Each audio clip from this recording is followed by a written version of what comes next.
Meus irmãos, pode abrir comigo sua Bíblia em Efésios, capítulo 1.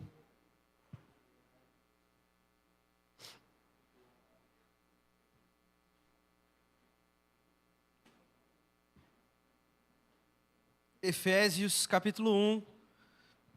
Nós vamos ler do verso 3 ao 6.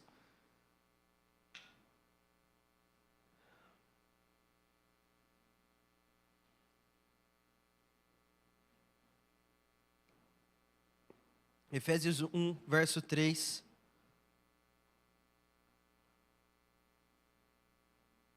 Bendito seja o Deus e Pai do nosso Senhor Jesus Cristo, que nos abençoou com todas as bênçãos espirituais nas regiões celestiais em Cristo. Porque Deus nos escolheu nele, antes da criação do mundo, para sermos santos e sem culpa diante dele.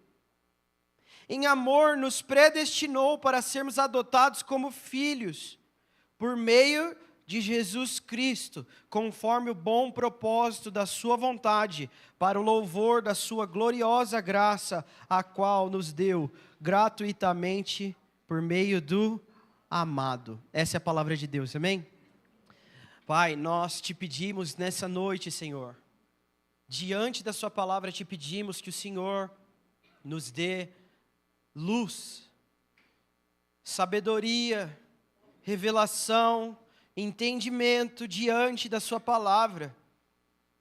Senhor, nós estamos como sempre, Senhor, carentes de conhecer mais do seu Filho Jesus. Porque, Senhor, a verdade é que se o Senhor nos abrir os olhos, então nós seremos transformados, Senhor. Porque o Senhor nos escolheu, como nós acabamos de ler, para um momento como esse, Senhor. Para que aqui e agora nós pudéssemos conhecer mais de Jesus Cristo, nosso Senhor. Por isso eu te peço, Senhor, que nessa noite, apesar de mim, os meus irmãos possam ter um encontro com a sua palavra somente, Senhor. E te conhecer mais e melhor. Esse é o nosso pedido em nome de Jesus. Amém. Amém? Esse pequeno texto que a gente acabou de ler, ele volta em muito tempo atrás, né? Na verdade, eu gosto de dizer que nós estamos voltando para um tempo antes do tempo, quando lemos Efésios 1, né? Estamos voltando para um lugar onde nada existe, a não ser Deus e as suas intenções. E nesse lugar nós descobrimos algo. As intenções de Deus já definem a nossa identidade. Antes de Deus criar qualquer coisa, meus irmãos, nós estamos aqui num espaço geográfico, com muitas mentes pensantes, todas agora, espero eu, pensando nas Escrituras, focando para conhecer mais de Deus. Nós conhecemos tantas coisas, tantos lugares, são casas diferentes, famílias diferentes, pessoas e lugares diferentes que já visitamos. Mas esse texto, ele volta para antes de tudo isso, antes mesmo de o último familiar que nós conhecemos, antes mesmo do último antepassado que nós conhecemos, Adão e Eva. O texto volta para antes e diz, olha, lá num tempo bem antes disso, Deus já havia nos escolhido nele. E Ele havia nos escolhido nele para sermos santos e sem culpa diante dele. Em algumas versões dizem em sua presença. Eu gosto dessa expressão, em sua presença. Porque o apóstolo Paulo está querendo nos lembrar que a nossa identidade está em algo muito antes de qualquer pedaço de terra existir, ou qualquer poeira espacial existir. Nossa identidade já estava firmada, de que Deus nos escolheu para estarmos com Ele. De simples assim. O texto de maneira simples diz isso. Você pode ler o verso 4, diz, Deus nos escolheu nele antes da criação do mundo para sermos santos e sem culpa diante dele. O que é diante dele? É na sua presença. De maneira resumida, antes de Deus criar qualquer coisa, Ele tinha intenções de estar comigo para sempre.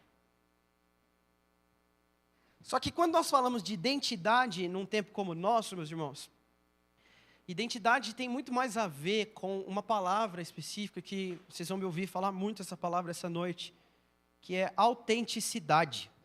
Identidade no nosso tempo é marcada por autenticidade. O que é autêntico. É por isso que nós muitas vezes fazemos eventos e conferências e discipulados e pequenas reuniões em torno dessa palavra identidade. E muitas vezes é isso para nós que define identidade. Identidade é autenticidade, é ser autêntico. Nós aprendemos a gostar disso. E nunca se gostou tanto disso como no nosso tempo. Nós entendemos que identidade tem a ver com características únicas que nos diferenciam uns dos outros. Portanto, no momento em que eu aprendo a identificar bem quem eu sou, de maneira que me diferencie dos outros, é nesse momento que eu me sinto autêntico e, portanto, me sinto também alguém que tem identidade. Ter identidade é estar convicto da minha autenticidade. Soa bonito, parece legal, mas o texto que nós acabamos de ler não pensa identidade dessa forma. Porque a verdade é que se a minha identidade tiver raízes apenas em características que me diferenciam das pessoas, o mais longe que eu posso ir com identidade é uma carreira de sucesso, algumas realizações que os outros não conseguem fazer, e é aqui que eu fico marcado como autêntico, como de uma pessoa convicta, com identidade bem definida. Mas se a minha identidade, como o apóstolo Paulo quer me convencer nesse pequeno texto que nós lemos, tiver raiz na eternidade, no tempo antes do tempo, então a minha identidade tem características eternas e divinas, muito maior do que qualquer coisa que o Vitor conseguiria pensar, ou melhor, fazer.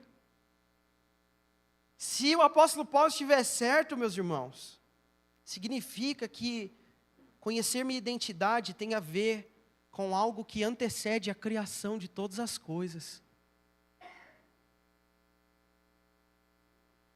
Tem a ver com algo que Deus já está fazendo antes do tempo existir. Eu sei que esse início parece um pouco filosófico, né? Sempre que a gente pensa em eternidade, a gente cai nesses momentos em que nós andamos e damos de cara com um muro. Lembramos que não pode existir um muro, pois estamos falando de eternidade. E aí nós subimos o muro, escalamos para andar mais, até dar de cara com um novo muro. Eternidade é uma coisa que mexe com a gente, né? O autor de Eclesiastes diz que Deus plantou um pouquinho disso em nós. Quem já assistiu As Meninas Superpoderosas? Então vocês já entenderam onde eu quero chegar, né? Quando tem aquele momento onde a abertura sempre mostrava, colocava um pouquinho disso, um pouquinho daquilo, um pouquinho daquilo. E se a gente quiser pensar em criação mais ou menos assim, Deus pegou um potinho da prateleira chamado eternidade e despejou um montão em nós. O que significa que dentro de nós há anseio. Isso é bom. E se dentro de nós há anseio pelo que é eterno, e nós vamos descobrir que eterno apenas Deus é, nós vamos descobrir também que o que é contrário aos propósitos de Deus, vai sim tentar abafar, ou então ocultar esse anseio, esse desejo pelo que é eterno. É por isso que a busca pela autenticidade do nosso tempo, o desejo de ser autêntico, não é novidade, meus irmãos. Por mais que talvez no nosso tempo, mais do que nunca. E vai ser assim até que Deus ponha um fim para um novo começo na história. Mas essa busca por autenticidade, ela aparece muito antes das Escrituras. Por exemplo, se você abrir em Salmos 2, você pode ler depois. É um salmo bem conhecido. Nesse segundo salmo, o salmista diz assim: porque as nações se enfurecem em vão e tramam contra o Senhor e o seu ungido, dizendo: venham, façamos em correntes, façamos em pedaços as nossas correntes. O que o texto está dizendo? Está falando de um momento em que as nações já olhavam para Deus, o Deus que criou todas as coisas, e tinham vontade de fazer em pedaços as correntes. O desejo era, não é bom que Deus tenha que dizer o que nós vamos ser. É muito melhor que nós façamos em pedaços as nossas correntes, para que nós então possamos dizer por nós mesmos quem nós somos. As nações, desde muito tempo atrás, têm sede pela autenticidade, o desejo de ser único, o desejo de definir por si mesmo o que eu serei, o que eu sou. Por quê? A resposta é porque é humilhante não ser único, meus irmãos. Não ser único nos humilha. Porque não ser único nos lembra que somos humanos. E ao lembrar que somos humanos, lembramos que não somos Deus. Ser único é se livrar das correntes que nos aprisionam em Deus. Não ser autêntico, não ser único, ou seja, ser um humano. Sabe, todos nós nessa sala somos humanos. Todos nós estamos ligados aos primeiros seres humanos. E continuamos humanos, vamos morrer como humanos.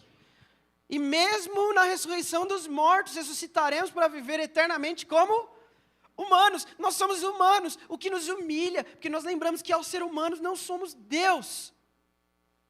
E é por isso que as nações estão dizendo, vamos fazer em correntes isso. Vamos fazer em pedaços as correntes. Mas antes disso, você tem Babel, por exemplo, querendo inverter as coisas. Por que é que Deus tem que decidir quando Ele desce? Vamos subir até Ele. Ou então, desde o Éden. Por que Deus tem que falar com vocês todos os dias? Por que não ser logo um Deus? É claro, meus irmãos, que nós somos únicos em muitos aspectos, dos quais o próprio Deus escolheu soberanamente que assim fosse.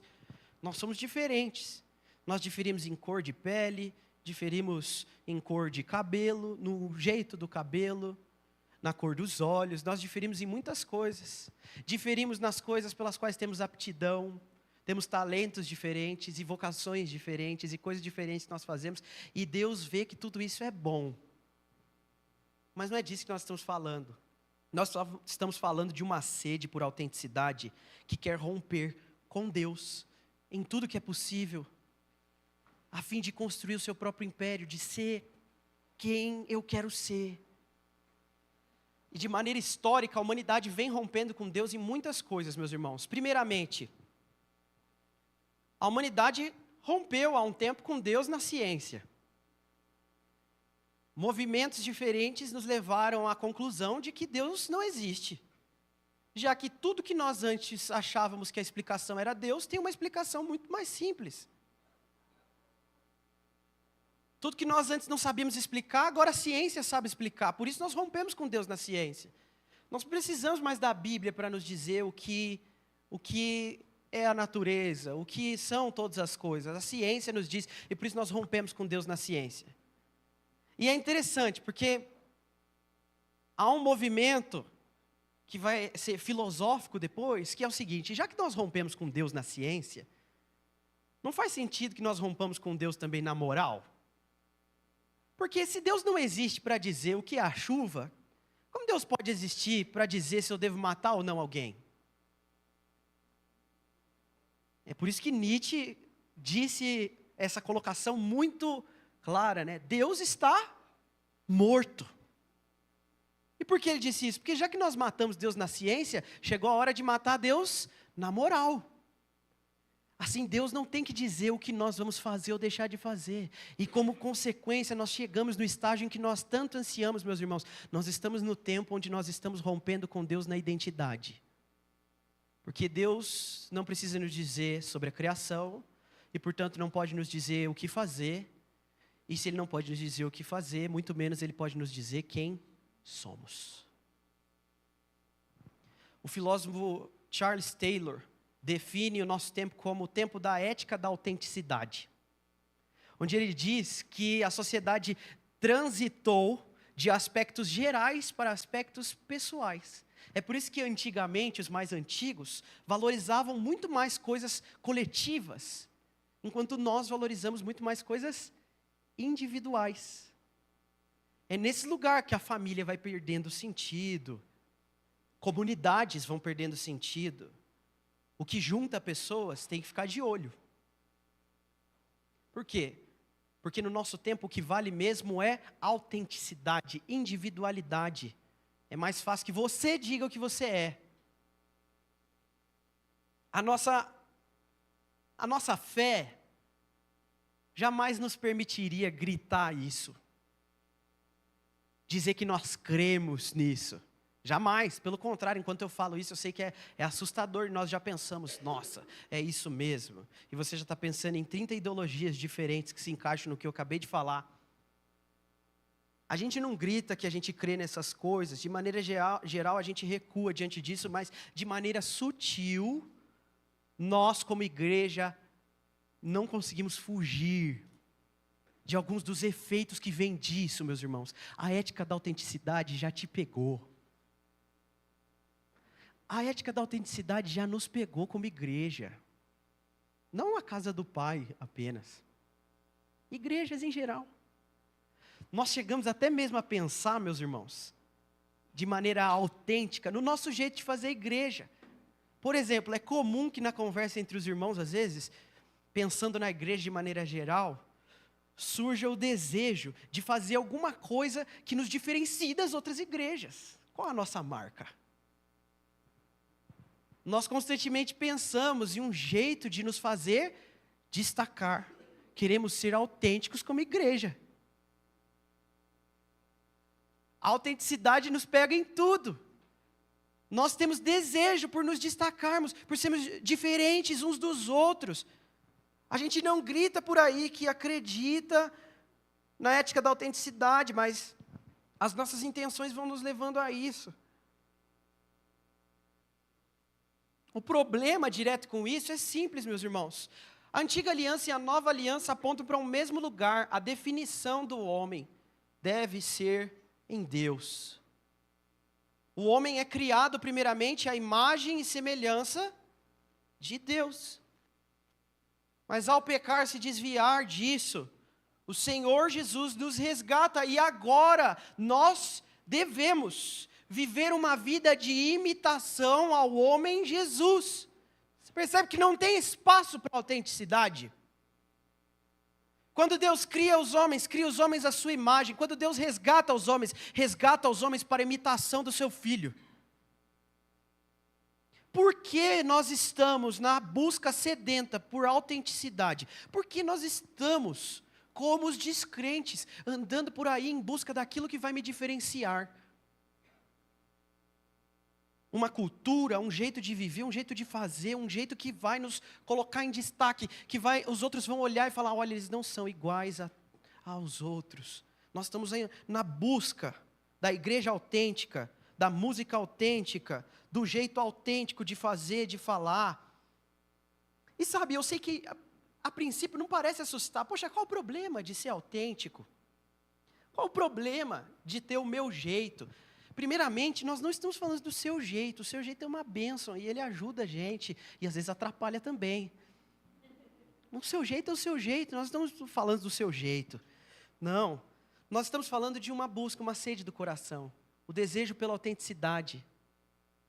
E quando nós falamos desse desejo de autenticidade, meus irmãos, isso aí vai nos levar a um buraco que já está difícil de sair onde nós estamos. Alguns sociólogos definem o nosso tempo como a sociedade do cansaço. Vocês já pararam para pensar? Nunca houve tanta tecnologia para fazer as coisas que antes demoravam um tempão para fazer. Ao passo que essa mesma geração do ápice da tecnologia é a geração mais cansada da história. No nosso tempo, somos o tempo das pessoas mais cansadas. Nós estamos sempre cansados, sempre cansados, sempre esgotados. Não temos energia para mais nada. Os dias passam tão rápidos, nós chegamos ao fim do dia já com tristeza de que vai vir o próximo.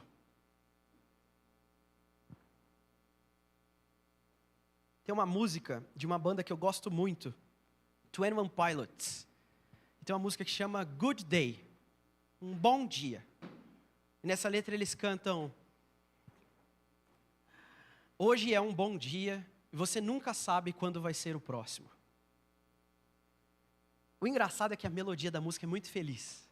Today's a good day, never know, when the next one will show, it will show. É uma música feliz, que mascara por trás um sentimento triste. Sabe, aqueles momentos, meus irmãos, em que nós estamos felizes, mas também estamos tristes pelo futuro. É um momento de felicidade, em que a gente está alegre, e aquele momento é bom, a gente não queria que ele acabasse, porque daqui a pouco ele vai acabar e eu vou voltar. Daqui a pouco essa realidade vai terminar, e eu volto para o meu cansaço. Por que nós vivemos tão cansados, meus irmãos? Eu gostaria de propor que nós vivemos tão cansados, porque nós estamos cansados de correr atrás do que nunca vamos alcançar. Nós estamos correndo atrás de sermos autênticos. E nós estamos fugindo da identidade que Deus tem para nós. Nós estamos cansados de correr atrás da autenticidade que nos fará homens, mulheres e até igrejas de sucesso. Mas a pergunta é, será que esse é o trabalho que Deus valoriza? Será que é isso que Deus planejou para nós, meus irmãos?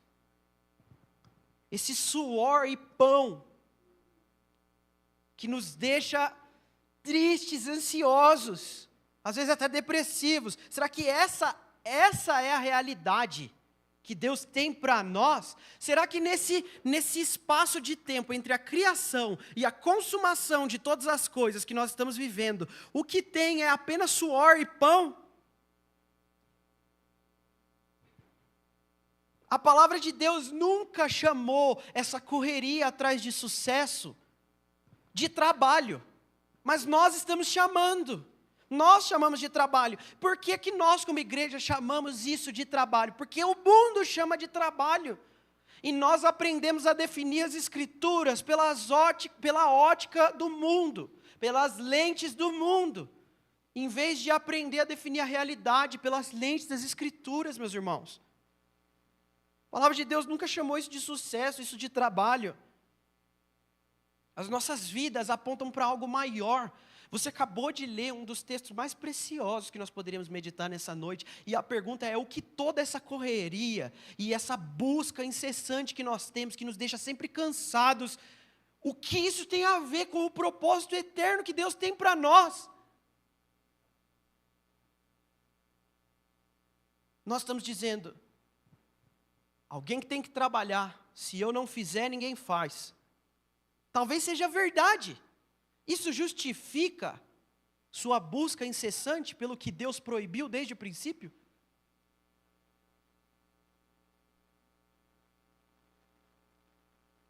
O que é trabalho de verdade, meus irmãos?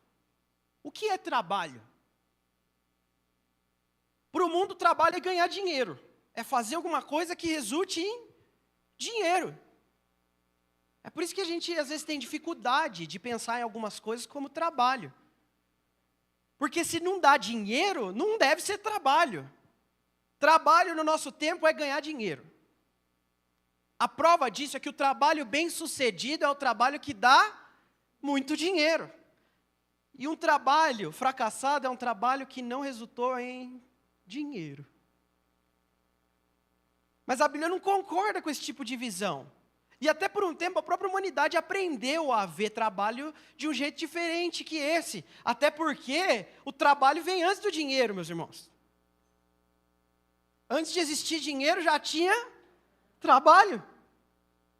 Além disso, são muitas as atividades que nós fazemos que são trabalho e não nos dão dinheiro. Por exemplo, a minha mãe cozinhou para mim a vida toda, até eu casar. E eu nunca dei R$1. Alguém aqui diria que não teve trabalho nisso? São muitas as atividades que nós fazemos, que não resultam em dinheiro, mas nós sabemos que é trabalho. Só que nós estamos tão focados pela ética da autenticidade, pelo desejo de um sucesso autêntico, que nos dê prazeres autênticos, que nos definam, que nós não conseguimos mais pensar em trabalho sem pensar em dinheiro. E o dinheiro é importante, mas Deus nunca pensou em dinheiro ao falar de trabalho. Abre sua Bíblia comigo em Gênesis 1.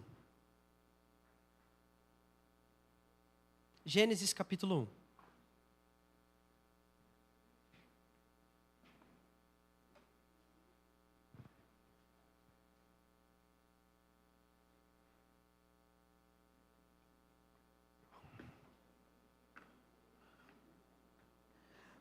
Verso 1. Quem sabe o primeiro versículo da Bíblia de cor? No princípio, criou Deus os céus e a terra. Agora você pode ler, eu deixo. A terra era sem forma e vazia. Havia trevas sobre as águas profundas. E o Espírito de Deus se movia sobre a face das águas. Deus disse: e houve luz. Pula lá para o verso 27 agora, meus irmãos. Então, Deus criou o ser humano à sua imagem. A imagem de Deus o criou. Homem e mulher os criou. Deus os abençoou e lhes disse: sejam férteis, multipliquem-se, encham e subjuguem a terra, dominem sobre os peixes do mar, sobre as aves dos céus e sobre todos os animais que rastejam sobre a terra. Verso 31 agora. Deus viu tudo o que havia feito e percebeu que tudo havia ficado muito bom.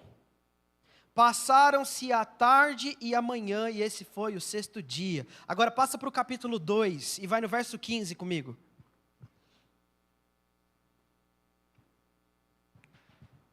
O Senhor Deus tomou o homem e o pôs no jardim do Éden para cultivá-lo e guardá-lo.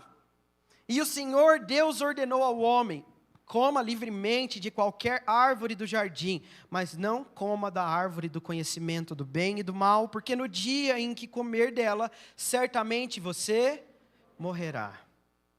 É interessante porque quando nós paramos para falar de trabalho como crentes, geralmente a gente associa o trabalho direto ao pecado. A gente já pensa na maldição do pecado e por isso o trabalho. E eu entendo, meus irmãos, que alguns trabalhos parecem uma maldição por si só mesmo. É comum, tem trabalho ruim, quem falar que não tem é mentira. Mas a verdade é que definir trabalho por maldição é um erro. É um erro porque vocês acabaram de ler essas passagens comigo e viram muito trabalho aqui. E essas passagens todas estão antes da queda, antes do pecado já havia trabalho. Mas um erro comum também é que nós costumamos achar que o primeiro trabalho que existe é o trabalho de Adão e Eva. Mas na verdade o texto também não diz isso. Quando nós olhamos para o texto, a primeira pessoa a trabalhar é Deus. No princípio houve trabalho. No princípio de todas as coisas, Deus trabalhou. Trabalho, meus irmãos, é definido pelas Escrituras, sim, naquilo que Deus chama de trabalho. Nós precisamos entender que muito antes da queda isso está presente, mas antes mesmo da nossa existência como seres humanos, Deus já trabalhava. Isso é tão importante para nós, meus irmãos, porque é o trabalho de Deus que nos mostra o trabalho digno do homem. Quando você entende que Deus trabalhou, você entende que o trabalho do homem é uma parceria com Deus. Quando nós olhamos para o trabalho de Deus, o trabalho de Deus é caracterizado por uma coisa simples no começo das Escrituras. Pelo menos essas passagens que nós lemos nos mostra Deus trabalhando. E o trabalho de Deus tem a ver com uma coisa específica. Havia caos e Deus trouxe ordem. A Bíblia diz que no princípio Deus criou os céus e a terra era sem forma e vazia, a terra era caos. Diga comigo, caos. E então Deus disse, haja luz. E o que vem a seguir, meus irmãos, é uma série de trabalhos divinos que estabelecem ordem ao caos. E é aqui que o trabalho humano ganha significado, meus irmãos. Porque então Deus cria o homem e o coloca no jardim. E ao colocar o homem no jardim, Deus coloca o homem para trabalhar. Fala comigo, trabalhar. E o que é o trabalho do homem? O trabalho do homem nada mais é do que continuar o trabalho de Deus. O que é trabalhar para Deus? Estabelecer paz e ordem onde há caos. E o que Deus espera que o homem faça? Estabeleça ordem e harmonia. O trabalho do homem é continuar o trabalho de Deus. Mas nós estamos ainda sendo definidos pelo espírito da época. E estamos ouvindo o que o mundo tem a dizer de maneira tão forte, que no fim das contas, nós pensamos em trabalho apenas como um meio de ganhar dinheiro. É interessante porque, por muito tempo, a igreja ficou presa a um dualismo, que fazia com que as pessoas não conseguissem se dedicar aos seus empregos como deveriam. Porque as pessoas pensavam que o que era sagrado mesmo era um trabalho em tempo integral ministerial. Ou seja, a única pessoa da igreja que tinha um trabalho sagrado era o pastor. Trabalhava em tempo integral. Os outros todos, trabalho secular. Ou seja, o seu trabalho não é tão interessante quanto o meu, né? Não. Nós nos livramos disso faz um tempo já. As pessoas não pensam mais assim na igreja. São pouquíssimas pessoas que ainda têm esse tipo de visão. O dualismo ficou para trás e nós entramos num outro buraco, em que as pessoas estão tão focadas nos seus trabalhos, elas entenderam tanto que assim, eu sou livre e o que Deus tem para mim é ganhar dinheiro, e é trabalhar, e se eu estou ganhando dinheiro é porque Deus está me abençoando, e as pessoas estão presas nesse buraco onde elas enxergam o trabalho como um fim. A gente está igualzinho os descrentes, só que a gente vem aqui todo domingo. Os descrentes acordam segunda-feira to make money. Din-din, fazer dinheiro. E os crentes também. Os crentes não acordam segunda-feira para trazer ordem ao caos. Os crentes não vão ao trabalho para representar o Deus do jardim. Os crentes não vão aos seus trabalhos para trazer paz e ordem como Deus fez. Os crentes vão ao trabalho igual os descrentes, para fazer dinheiro. Por quê? Porque nós queremos o que o mundo quer. Nós queremos fazer em pedaços as nossas correntes. A autenticidade e a individualidade nos roubam de contemplar a glória de Deus no trabalho. Nós pensamos assim, poxa, o que o meu trabalho tem a ver com o plano de Deus? Porque eu vou lá domingo de manhã e o Vitor fala sobre a glória de Deus. Aí eu vou de noite e o pastor prega sobre o plano de Deus. Aí eu vou na sala de oração, o povo fica 1h30 orando sobre o plano de Deus, sobre ser um amigo de Deus, fazer um lugar para Deus. O que isso tem a ver com o meu trabalho? O meu trabalho não parece ter nada a ver com isso. Como que a minha função... Por exemplo, eu trabalho produzindo conteúdos em redes sociais para empresas. O que isso tem a ver com o plano de Deus? O que dirigir trator tem a ver com o plano de Deus? O que trabalhar numa clínica médica tem a ver com o plano de Deus? O que tem a ver com o plano de Deus vender apartamentos? Eu estou lembrando da profissão dos irmãos. O que tem a ver com o plano de Deus, meus amigos? Parece tão distante. E sabe o que acontece? O plano de Deus, na segunda-feira, ele ainda está brilhando com o resto de glória que sobrou do domingo. Na terça já vai ofuscando. Na quarta caiu tudo. Na quinta eu quero dinheiro mesmo. Sexta-feira eu encontro os irmãos da igreja caseira. Aí eu começo a relembrar, o sábado eu vou ficando mais crente, no domingo a glória voltou. Porque nós estamos ouvindo o espírito da época, nós estamos caminhando em busca da autenticidade que o mundo quer. E sabe por quê? É porque nós desejamos a mesma coisa. E no fim das contas, está todo mundo morto aqui. Nós estamos cansados, porque nós estamos que nem porquinhos atrás de uma cenoura, na frente. E a cenoura nunca chega, e nós corremos, estamos mortos. Quando nós olhamos para o Antigo Testamento, tem uma palavra que ela não aparece aqui nessas primeiras passagens que nós lemos, mas ela aparece em quase todo o Antigo Testamento. E define bem essas coisas que nós acabamos de falar, que é o trabalho de Deus. Essa palavra é shalom. Diga shalom. Shalom é uma palavra hebraica que significa paz, harmonia, segurança, ordem. Quando Deus trabalha para produzir shalom. E então Deus cria o homem, põe o homem no jardim, a fim de que o homem trabalhasse para produzir shalom. Mas nós caímos desse lugar. Nós rompemos com Deus. E como agora nós estamos buscando ser autênticos, ganhar dinheiro, nós não estamos mais interessados nisso. Mas, meus irmãos, o povo do Messias, o povo de Jesus, a igreja, é o povo que foi restabelecido em Deus. Por isso, meus irmãos, o nosso trabalho, ele não se liga ao plano de Deus, quando ele tem a ver com microfone e plateia. Ele não se liga ao plano de Deus quando tem a ver com música e oração. Nossos trabalhos se linkam com o plano de Deus quando trabalhamos para produzir shalom onde estamos. Onde você trabalha, meu irmão? O seu trabalho deve produzir paz, harmonia. O que você faz deve produzir paz e harmonia. Meus irmãos, só nesse lugar nós podemos pensar nas dezenas e talvez centenas de coisas que existem aqui, que mãos humanas fizeram com a graça de Deus e hoje nos produzem paz.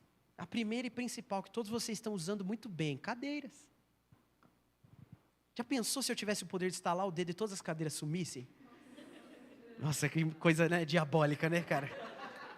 Mas assim, ia ser engraçado, meus irmãos, vocês me perdoem. Complicado. As cadeiras são tão úteis. Deus deu sabedoria para alguém juntar esses materiais. Deus deu sabedoria para as pessoas construírem lugares que nos protegessem do frio, da chuva, do calor. Deus deu sabedoria para as pessoas fazerem coisas que trazem o que ao mundo? Paz, harmonia, ordem. O trabalho que honra a Deus não é esse trabalho. O trabalho que honra a Deus é o trabalho que produz paz no mundo. O mundo está buscando ser autêntico e fazer bastante dinheiro. Os crentes deviam andar por aí buscando produzir paz, ordem e harmonia. Por quê? Primeiramente, meus irmãos, porque o pecado reduziu o trabalho a suor e pão. Isso sim é maldição. O trabalho, depois da queda, foi reduzido a isso. Suar o quanto puder para comer o máximo de pão que conseguir. E é por aí que nós temos ido. E há um problema quando a igreja continua a viver trabalho debaixo de maldição.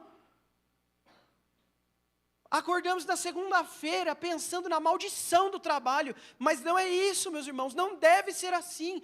Por pior que seja o seu trabalho, você é capaz de exercer algo que Deus quis que nós exercêssemos desde o começo. Diga comigo, sacerdócio. Sacerdócio é uma coisa que a gente entende tudo errado. A gente acha que sacerdócio também é aqui. Quem é o sacerdote da igreja? Aí todo mundo já olha para o pastor. O sacerdote da igreja. Isso não existe, isso é heresia. Não existem sacerdotes para grupos coletivos entre nós gentios. Não tem. Ninguém, não vai surgir aqui alguém que vai fazer alguma coisa para você. Não. O sacerdócio agora é o sacerdócio de todos os santos. Todos aqueles que foram unidos a Cristo na nova aliança são sacerdotes. Então, se você se diz um crente, adivinha, você é o quê? Um sacerdote. Só que sacerdócio é definido também no trabalho, meus irmãos. Você sabia disso? Sacerdócio tem a ver com trabalho. Fala comigo, trabalhar. É ser um sacerdote. Se você entende o que está fazendo, presta atenção. Quando nós lemos essas passagens de Gênesis, o texto diz para a gente que o Senhor Deus tomou o homem, pôs ele no jardim do Éden para cultivá-lo e guardá-lo. Sabe o que é interessante? Em toda a Torá, de Gênesis a Deuteronômio, só há um lugar em que essas palavras aparecem de novo, é no livro de Números, e falando dos sacerdotes. Ou seja, o trabalho de Adão no jardim era um trabalho sacerdotal. E o trabalho de qualquer crente deve ser sacerdotal. Nós confundimos sacerdócio ainda, porque sabe que a maioria de nós pensa que é sacerdócio, e talvez já seja melhor do que achar que tem um sacerdote na igreja só, né? Mas assim, ainda está errado. Que é o quê? Nós achamos que o nosso sacerdócio é aquele momento de manhã em que abrimos as escrituras e oramos. Fiz o meu sacerdócio, agora vou sujar as mãos com o mundo trabalhando. Não. Sacerdócio é cultivar e guardar. Sacerdócio é trabalhar para produzir shalom. Às vezes você é mais sacerdote dirigindo um trator, Bruno, do que no momento lendo e orando a Bíblia. Às vezes você é mais sacerdote fazendo algo com as suas mãos, cozinhando para a sua família, do que no momento que você abriu a Bíblia, orou e leu. Mas o sacerdócio não se manifesta só em atividades manuais. Se fosse assim, todo mundo seria um sacerdote, né? Inclusive aquele rapaz perverso do seu trabalho que você conhece. Ele é um sacerdote também só porque trabalha? Não. O sacerdócio de Adão tinha a ver com a imagem e semelhança. E é por isso que Adão conversava com Deus na viração do dia. O sacerdócio dos crentes não é só atividade manual. E nem só falar com Deus, mas é o contato constante com o Deus Criador e com a criação. É o fato de andarmos com Deus que nos diferencia das outras nações. É o conversar com Deus que dignifica o nosso trabalho. É o estar em Cristo que nos restabelece na aliança, a fim de que o nosso trabalho seja então sacerdócio. Você não foi criado para ser autêntico, meu irmão. Você foi criado para estender a ordem, a shalom de Deus. Você não trabalha para ter sucesso autêntico e nem para fazer dinheiro. Você trabalha para estender o shalom de Deus. E por fim, meus irmãos, esse trabalho, segundo as Escrituras, é um trabalho, Orlando vai gostar agora, é um trabalho escatológico, Orlando.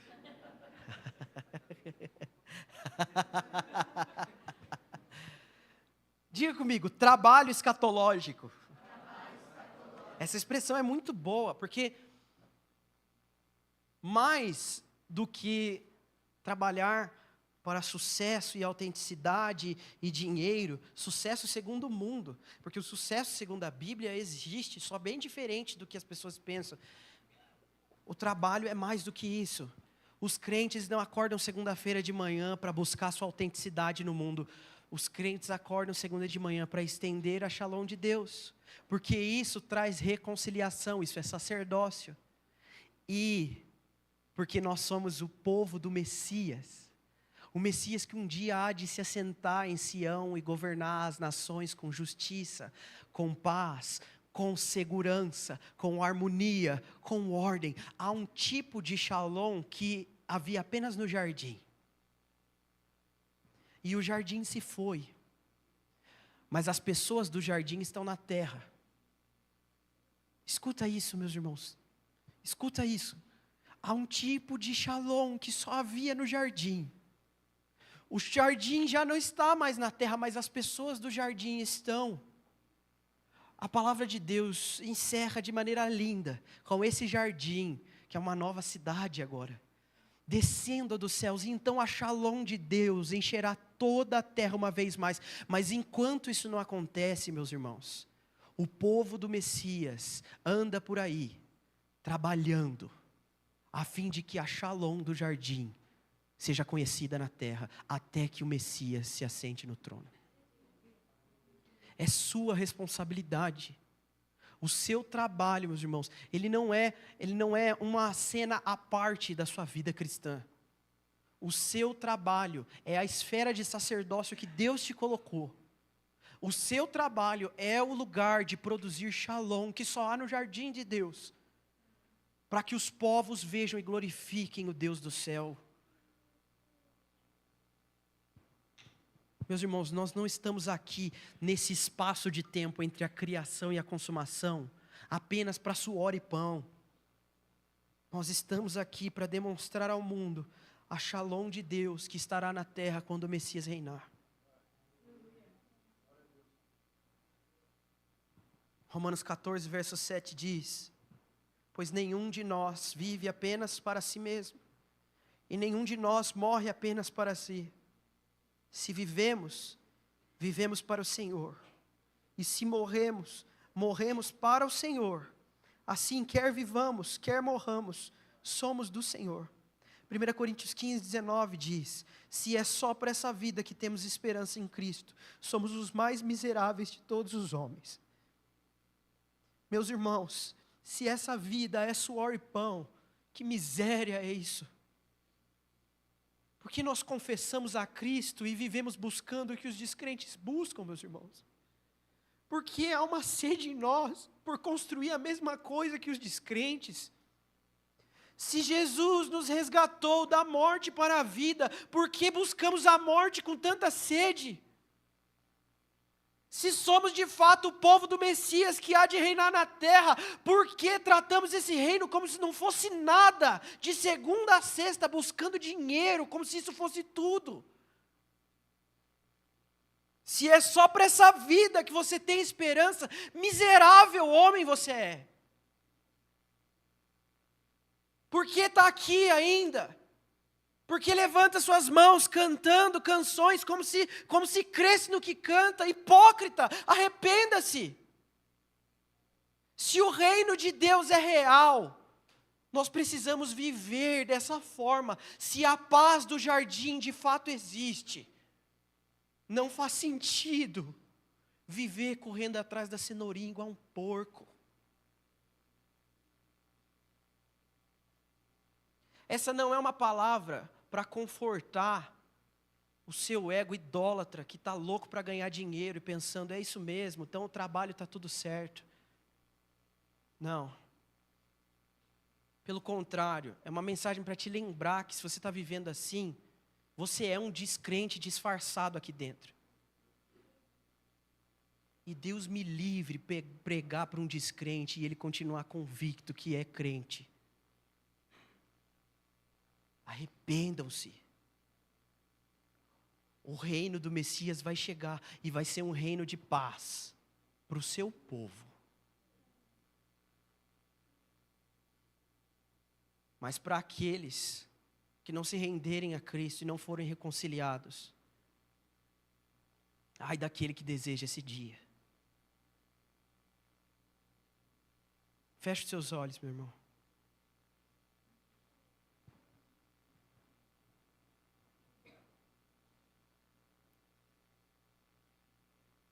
Cristo nos libertou, meus irmãos, da maldição do pecado.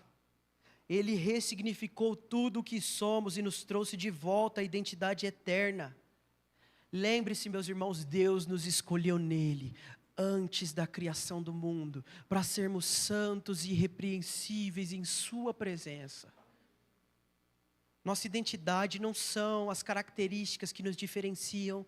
Nossa identidade não é mesmo, até mesmo o sucesso que nós obtemos ao ganhar dinheiro e comprar as coisas que sonhamos. Não. Nós fomos escolhidos em Deus para vivermos diante dEle. O seu trabalho e o meu trabalho são os espaços sacerdotais que Deus nos deu para expandirmos a paz dEle, para nós mostrarmos ao mundo o que é a reconciliação e o que é a paz que virá um dia no reino do Messias. Ó Pai, nós te pedimos, envia o teu Espírito sobre nós mais uma vez. Ó Senhor, Deus dos nossos antepassados, derrama sobre nós, como o Senhor já fez, o seu Espírito mais uma vez, batiza-nos de novo, renova em nós a paixão, Senhor. Abra os olhos da sua igreja, Senhor. Vivifica os corações, regenera os corações, Senhor. Para que esse seu povo ande pela terra como seu filho Jesus andou. Senhor, eu clamo por nós todos que aqui estamos, Senhor, por favor, tenha misericórdia de nós, Senhor. Ajuda-nos, Senhor, a vivermos como igreja que te honra nessa cidade. Que cada trabalho desses meus irmãos que aqui estão, Senhor, seja um espaço para o sacerdócio deles. Que eles possam, Senhor, conhecê-lo e fazê-lo conhecido. Senhor, que cada momento em que os meus irmãos estiverem trabalhando, Senhor, com qualquer atividade, Senhor, mesmo as mais difíceis, que nesse momento eles se lembrem de que há propósito no que eles estão fazendo. Há propósito em todo o trabalho. Que eles se lembrem, Senhor, que o Senhor é o Deus que os vê. Nós te pedimos, Senhor, que como igreja o Senhor nos conduza a esse lugar de maturidade, de crescimento em Ti, a fim de que sejamos mais parecidos com Seu Filho. Esse é o nosso desejo nessa noite, em nome de Jesus. Amém. Amém, irmãos.